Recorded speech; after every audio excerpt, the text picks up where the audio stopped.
Sejarah perburuan di Indonesia sangatlah panjang dan ini dimulai sejak keputusan tanam paksa atau Carter Stelsel. Sejak itulah mulai diperkenalkan sistem pengupahan. Pada sebelum tanam paksa, belum ada buruh yang ada, hanya petani yang memberikan upeti kepada raja. Pada saat sistem tanam paksa tersebut dijalankan, para penggarap tanah tersebut tak dapat menikmati hasilnya dan diganti dengan upah.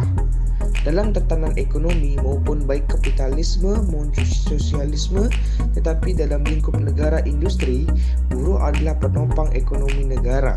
Sejalan dengan industrialisasi besar-besaran sejak zaman kolonial, maka juga semakin bertambah pula jumlah buruh terutama di kawasan perkotaan. Surabaya merupakan kota pertama di Hindia Belanda yang merayakan Hari Buruh Internasional. Hal itu terjadi pada tanggal 1 Mei 1918 yang dilakukan oleh proletariat, matros, dan marin Hindia Belanda dan diikuti oleh bangsa pribumi maupun Belanda.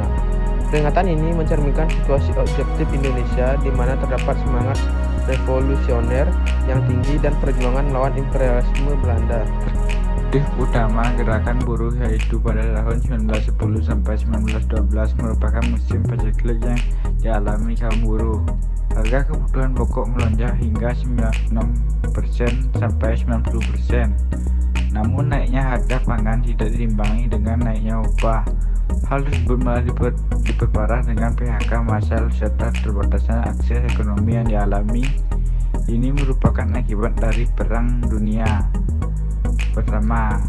Bahan impor untuk Indonesia tersendat karena kapal-kapal Belanda sebagian besar dialokasikan untuk kepentingan perang.